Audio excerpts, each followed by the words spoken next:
안녕하십니까. 행복연금술사 이대근입니다. 우리는 지금까지 직원의 동기, 동인에 대한 이야기를 수차례 나눴습니다. 지금부터는 그런 동인 기반의 경영, 동인 관점에서 바라보는 경영에 대해서 말씀을 드리도록 하겠습니다. 경영을 우리가 배울 때, 경영이 무엇인가를 배울 때 크게 이제 두 가지 측면에서 우리가 접근을 할 수가 있습니다. 하나는 경영자의 어떤 경영 활동 관점, 경영자는 어떻게 해야 되느냐, 경영자는 뭘 해야 되느냐, 이런 경영자 관점에서 접근하는 방법이 있고, 또 하나는 사업 측면에서 가치를 만들고 그거를 제공하는 그 과정에서의 다양한 어떤 경영, 이런 것들을 이제 바라볼 수가 있습니다. 그런데 저는 직원의 동인 관점에서 경영을 바라봐야 제대로 된다, 이런 생각을 갖고 있고 그걸 주장을 하고 있습니다. 왜 그러냐면 경영이란 조직을 관리하는 것이고, 조직은 다수의 사람이 모여서 시너지를 만들어내는 것입니다. 제가 누차 말씀을 드린 바가 있죠. 그렇다면 결국은 사람을 관리하는 것인데, 사람에 대한 관리는 결국 동인에 대한 관리입니다. 그리고 앞서 제가 말씀드린 바와 같이 동인에 대한 관리는 가장 핵심적인 경영 활동이 되어야만 된다. 그게 지금 이 시대를 살고 있는 시대 정신에 부합하고 역사의식이나 어떤 사명감을 가진 바람직한 경영자가 해야 될 일이다. 이런 제가 말씀을 이제 드렸습니다.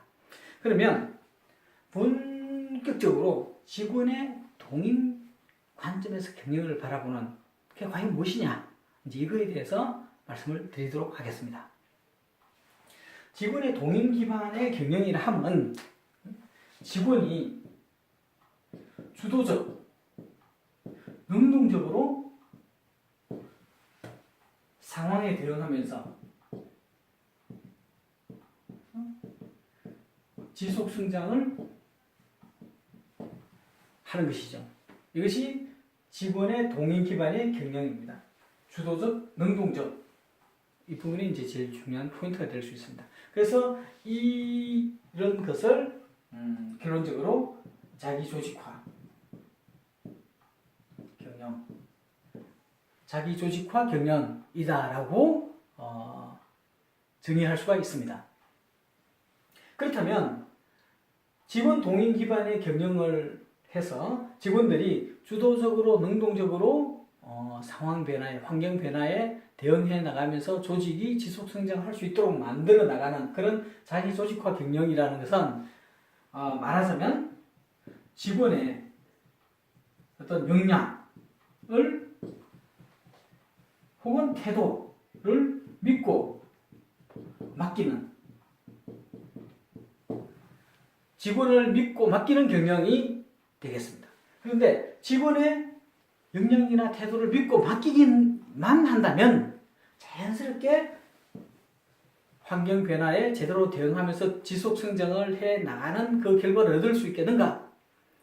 그렇지 않죠. 우리가 자녀를 믿고 맡기면서 그 성장을 이제 이끌어야 되지만, 그렇다고 해서 방치를 하면 되지는 않지 않습니까? 똑같이 직원을 믿고 맡기는 경영이라 하면 직원을 방치하는 것과는 조금 거리가 있습니다.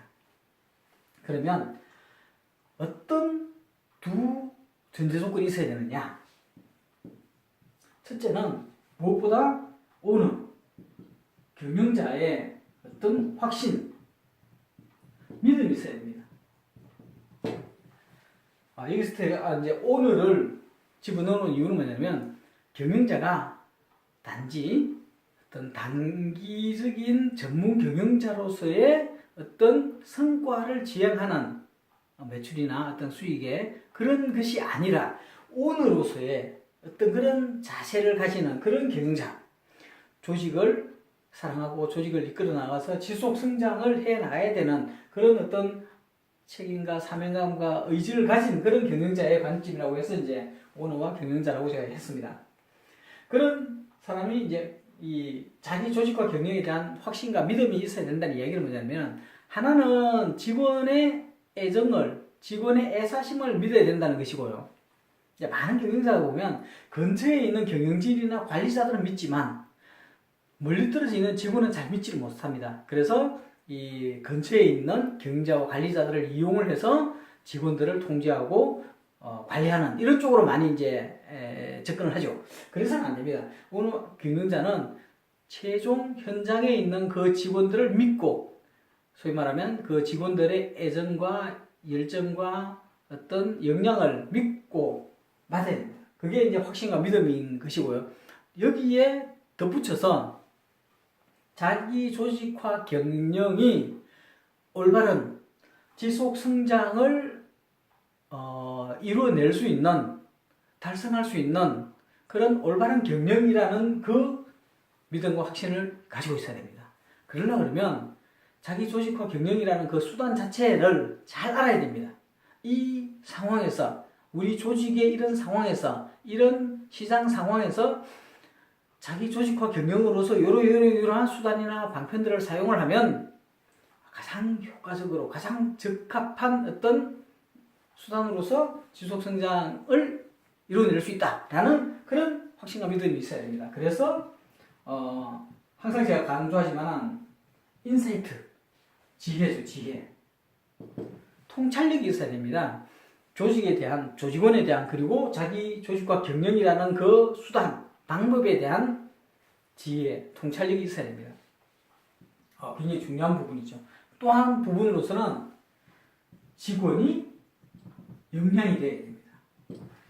직원의 역량이 부족하면 직원의 역량을 제대로 육성할 수 있는 그 방안을 겸비하는, 그러니까 동시에 투트랙으로서 해나가야 됩니다.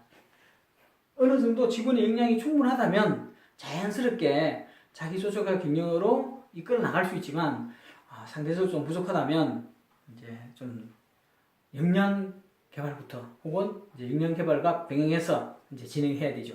그리고 이런 직원의 역량은 그 조직이 해야 되는 사업이나 업무의 어떤 성격과도 또 이제 차이가 있습니다. 공무원이나 공공기관 같은 경우에는 조직의 어떤 존재 목적이나 어떤 역할이나 어떤 사업이나 업무들이 명확하고 굉장히 뭐랄까요, 잘 정립이 되어 있죠. 그런 경우에는 직원의 역량 또한 쉽게 자기 조직화를 해낼 수가 있습니다. 그러나 일반 사기업같이 굉장히 변화무쌍한 그런 조직이라면 상당한 수준의 직원 역량이 있어야 됩니다. 그런 직원 역량들을 키워나가야 되는 것이죠. 흔히 우리가 보면 경영자가 올바른 경영을 하고자 하여도 직원들이 그렇게 반응하지 않고 따르지 않아서 결국 어떤 그런 이 권위적인 상명하복식의 그런 경영을 할 수밖에 없다. 직원을 믿을 수가 없다. 이런 이야기를 하는 경우가 이제 있습니다. 그런 경우는 대부분 보면 전임 경영자 혹은 현재 그 경영자가 직원을 도구나 수단으로 사용했기 때문에 직원 또한 어떤 반사적으로 이제 그렇게 이제 반응하는 경우들이 있습니다. 그래서 제대로 된 경영자가 어떤 시간을 갖고 자기 조직과 경영의 관점에서 직원을 믿고 맡기는 그런 자세로 접근한다면 충분히 직원의 역량은 개발할 수 있고 전환시켜 나갈 수가 있습니다. 그 부분은 앞으로 어떤 그 이슈나 제가 설명을 드릴 때 끈끈이 말씀을 드리도록 하겠습니다. 그렇다면 직원의 역량이나 이 부분들이 과연 사장이 경영자가 선언을 한다거나 자기 조직화 경영을 하겠다, 내가 직원들을 믿고 맡기고 하겠다라고 선언을 하거나 혹은 지시를 하거나 그렇게 해라 라고 지시를 하거나 혹은 교육을 시키거나 이렇게 하면 과연 직원 역량이 개발이 되어서 자기 조직화 경영을 해 나갈 수 있는 그런 여건이 마련이 될까요? 실제 그렇지가 않습니다. 일반적으로 청소년기에도 주입식 교육은 어느 정도 한계가 있다고들 하고 있지 않습니까? 그런데 성인 대상의 교육이나 성인 대상의 어떤 그런 그 리더십을 발휘할 때는 그냥 단지 선언하고 지시한다고 해서 따라오질 않습니다. 무엇보다도 어떤 그런 열정이라든지 그렇게 하고자 하는 어떤 의지가 있어야 됩니다. 의지를 만들어야 됩니다. 직원 스스로가 역량을 개발하겠다. 그런 역할을 제대로 해내겠다라는 어떤 열정이나 의지를 만들어낼 수 있어야만이 이런 역량을 개발할 수가 있습니다. 그렇다 그러면 이 열정이나 의지를 만들어낸다는 것은 무엇을 말하느냐? 선언이나 지시나 교육은 아닙니다. 그렇다면 결국은 일하는 과정에서 이런 열정이나 의지를 만들어내야 됩니다. 일하는 과정이란 무엇이냐? 제가 누누이 말씀드리지만 학위 시습입니다.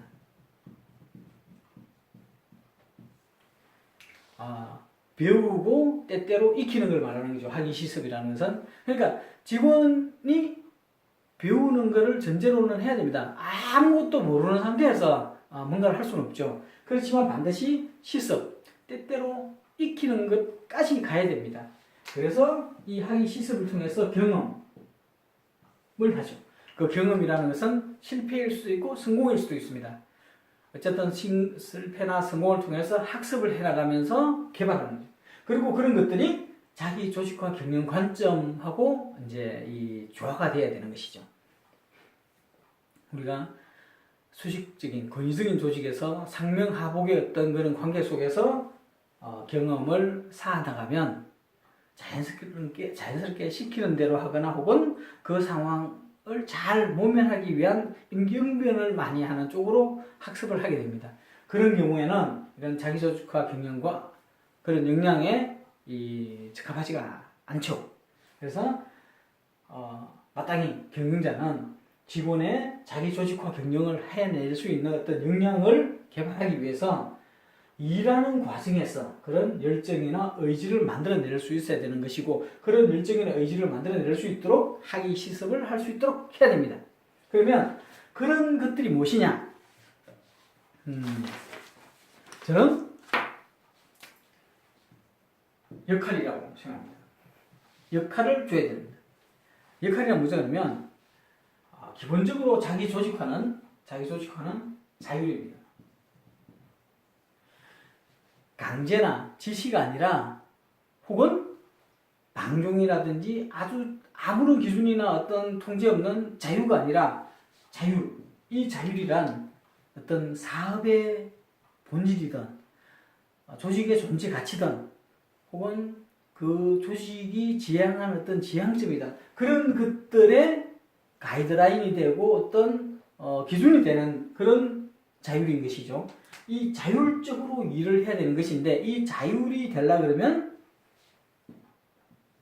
역할을 명확히 해야 됩니다.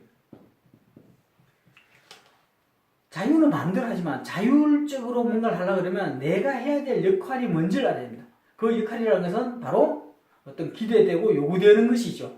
조직에서 혹은 동료들이 자기한테 기대하고 요구하는 그 역할을 명확히 해야 됩니다. 그게 명확히 되면 자율적으로 일할 수 있는 것이죠. 그러면 이런 역할을 명확히 하게 되면 어떤 현상이 생기냐면 이 역할에 부응하기 위해서 자기주도 혁신을 하게 됩니다.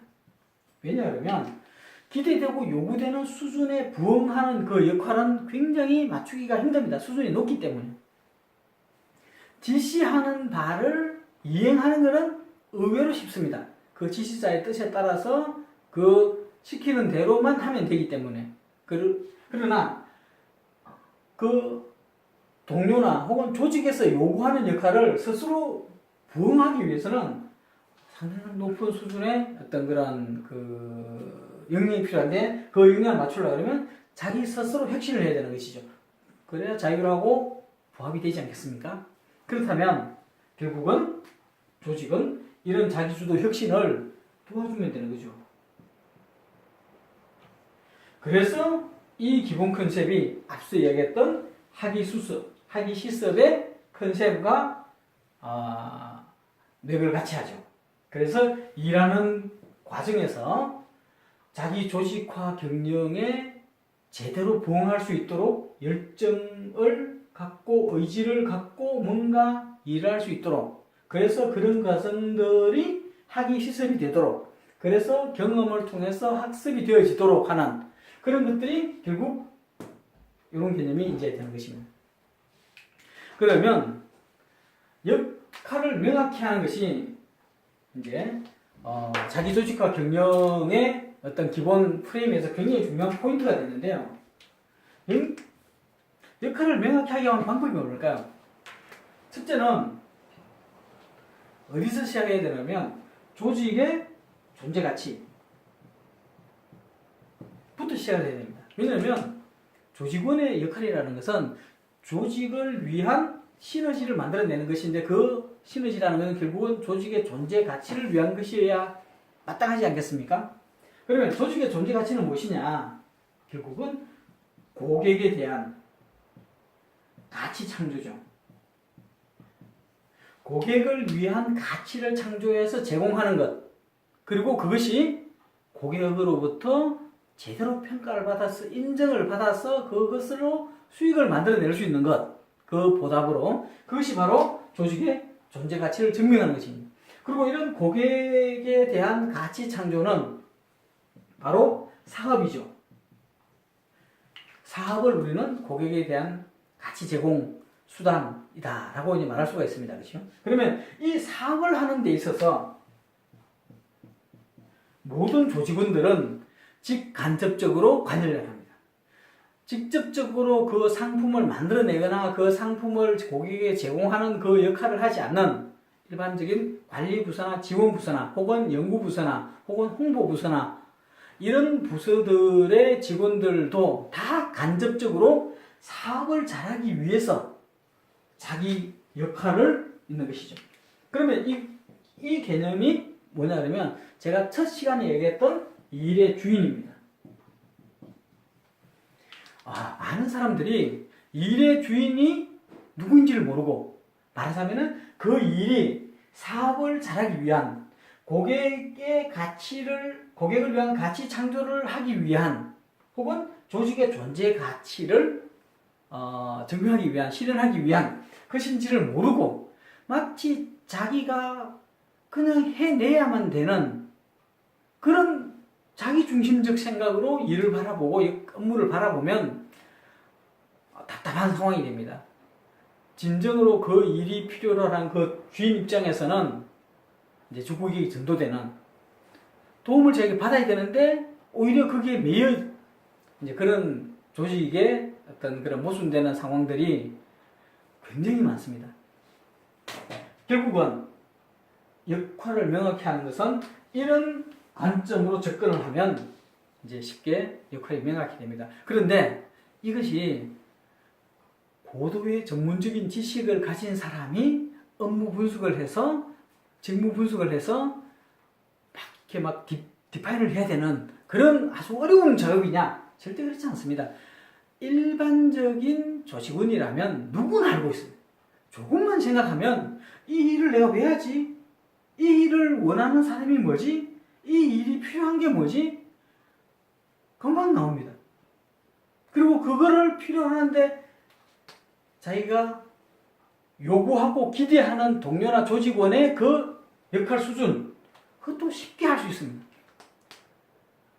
회피하지 않고 자기가 합리화를 하지 않으면 이 역할은 굉장히 명확하게 따라갈 수 있습니다. 그리고 진정으로 그걸 알게 되면 이제 자기주도 혁신을 해 나가야 되는 것이죠. 그리고 조직은 도와주면 되는 것입니다. 이것이 바로 역할을 명확히 하는 그런 방법입니다. 그러면 결과적으로 역할 명확화는 우리가 통상적으로 일하는 방식에는 두 가지가 있지 않습니까? 시키는 대로 일하는 게 있고 알아서 하는, 당연히 알아서 하는 이쪽 방식이 역할 명확히와 자기 조직과 경영과 어울리는 것이죠. 그래서 자기 조직과 경영은 기본적으로 권위에 의한 상명하복의 수직적 조직이 아니라 수평적 조직,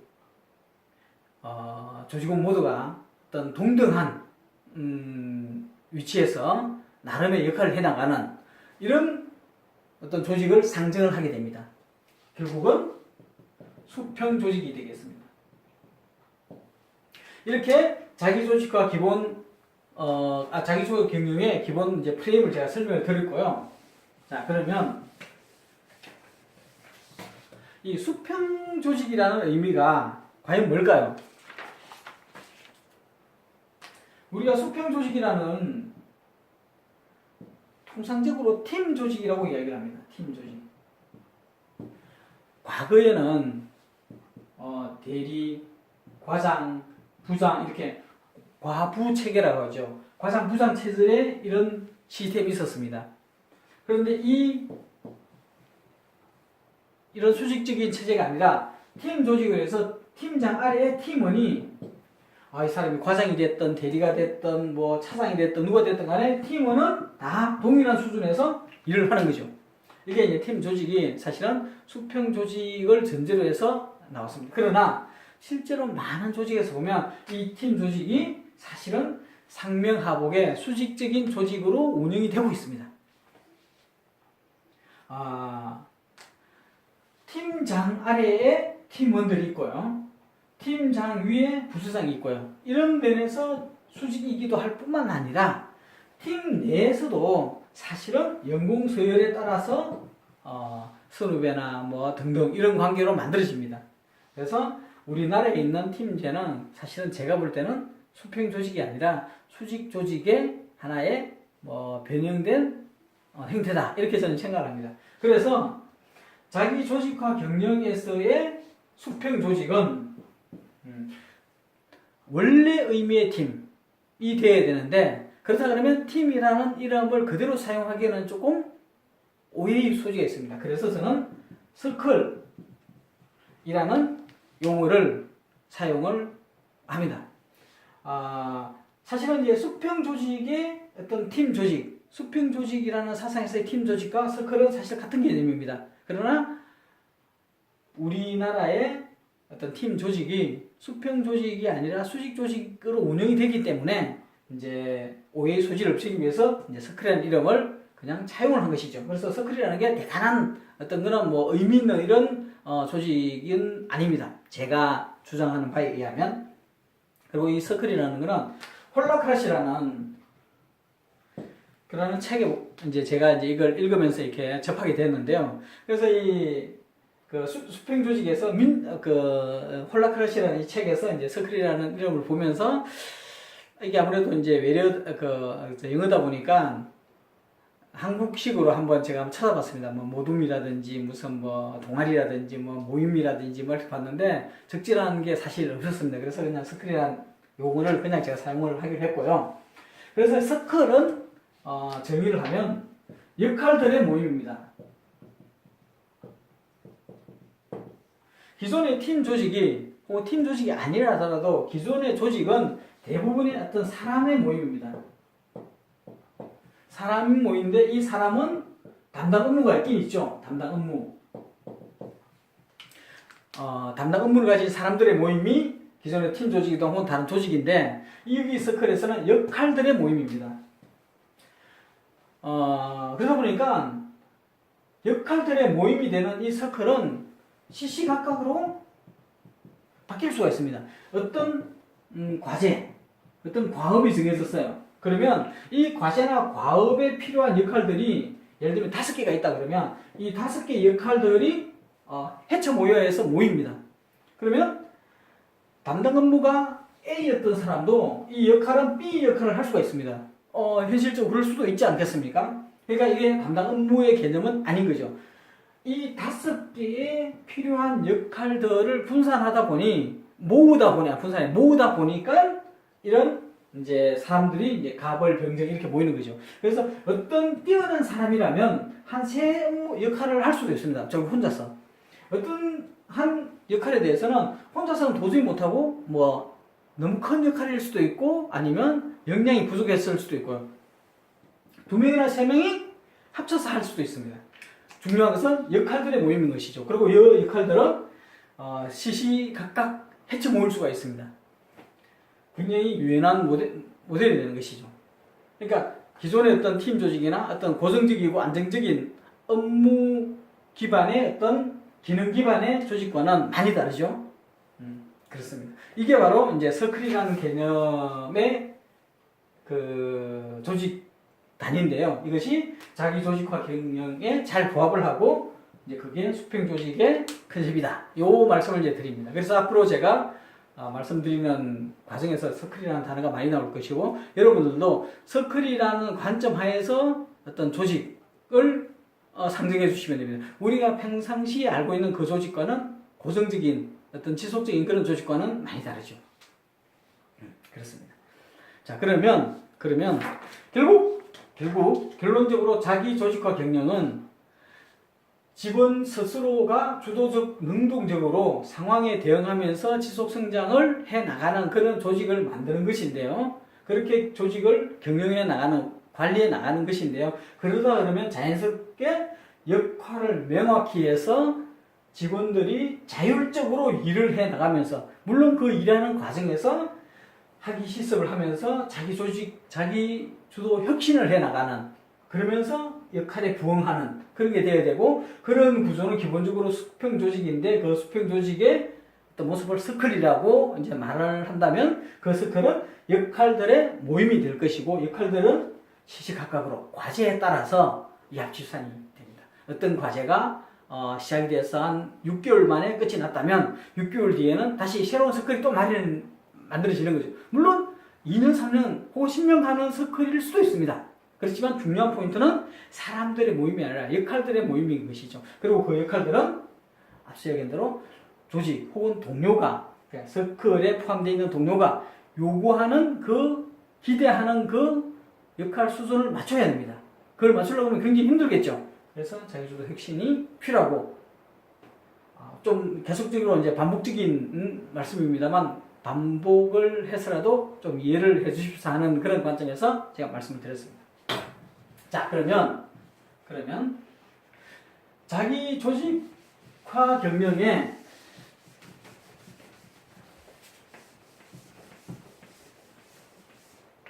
마지막으로 자기 조직화 경영의 어떤 그런 특징이 기존의 조직 경영, 조직 관리 혹은 경영, 자기 조직화 경영의 차이점을 한번 비교를 한번 해보겠습니다.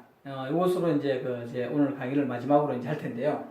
아무래도 이제 비교를 우리가 통상적으로 알고 있는 어떤 조직 관리 경영과 이제 이 비교를 해보면 자기 조직화 경영이 어떤 성격을 갖고 있고 어떤 내용인지를 조금 더 잘 이해할 수 있을 거라고 생각이 듭니다. 첫째가 기존에 우리가 알고 있는 조직에서는 어느 팀의 어느 부서의 누구다. 예를 들면 인사부서의 연수 업무를 담당하고 있는 이아무개입니다. 혹은 기획부서의 예산 관리를 담당하고 있는 김아무개입니다. 이게 이제 중요한 포인트가 되는 거죠. 근데 그게 아니라 자기 조직화 경영에서는 어떤 과제를, 어떤 과업을 하는 데 있어서 무슨 역할을 담당하는 이아무개다. 이제 이렇게 다릅니다. 그래서 캐리어 관리도 보면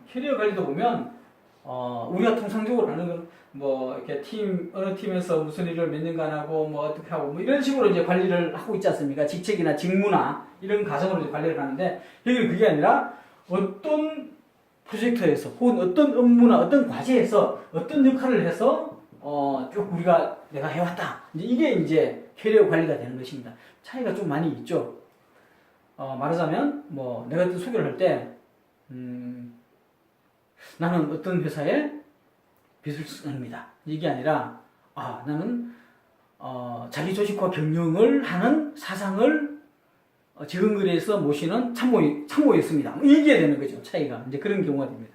두 번째는 연공서열, 기본적으로 연공서열에 따라서 업무를 담당하는 경우가 많습니다. 그런데 연공서열이 아니라 여기서는 순수하게 역량에 따라서 역할을 하죠. 연공서열이 아무리 높다 하더라도 해당 그 역할을 제대로 해내지 못한다 그러면 서클에서 그 일을 맡을 수가 없습니다. 차이점이죠. 그래서 여기 보면 보통 자리가 사람을 만든다. 그냥 이렇게 그 주위에 어떤 그런 그 보상이나 여러 가지 어떤 걸 평판으로 해서 이제 승진이 되고 뭐 이렇게 직책을 맡게 되면 자리가 자연적으로 그 일을 이제 하게 되는 거죠. 주어진 일을 하게 되니까 이제 당연히 그렇게 되어집니다. 그러나 여기서는 사람이 자리를 만듭니다. 그 사람이 어떤 역할이 있기 때문에, 어떤 역량이 있기 때문에 중요한 어떤 과제에 중요한 역할을 맡게 되는 거죠. 차이가 이제 많이 있습니다. 그 다음에 여기는 중요한 게 이제 시키는 대로 위에서 이렇게 업무를 분장을 해서 지시에 따라서 일을 하게 됩니다. 여기는 기대되고 요구되는 그 과업을 하기에 필요한 역할을 하게 되는 거죠. 그래서 여기는 보스가 어떤 일의 주인이 된다면 여기는 본인 역할 담당자가 그 일의 주인입니다. 그러면 일단 뭐 잘하고 못하고의 책임은 보스가 집니다. 책임을 보스가 집니다. 그러나 여기에서는 사실은 이제 공동 책임인데 해당 업무만 보면 해당 역할만 보면 역할 담당자가 책임을 지는 거죠. 그래서 보스가 책임을 지기 때문에 기존 조직에서는 내가 책임질 테니까 그렇게 해 이렇게 말할 수 있지만 여기에서는 그건 내 책임인데 제가 해야죠 라고 이제 할 수. 물론 서클에 있는 주위 동료로부터 그건 기대되고 요구되는 그게 아니야 라면 좀 그렇게 하면 안 되겠죠. 서로 이제 견제가 되는 그런 구조가 됩니다. 그래서 여기는 중요한 게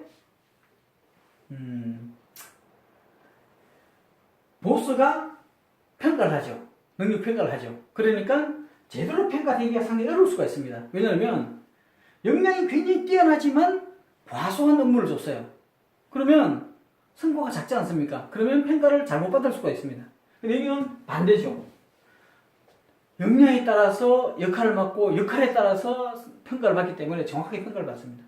무엇보다도 기존의 이쪽 경영에서는 구조적 문제가 드러나지 않을 가능성이 많습니다.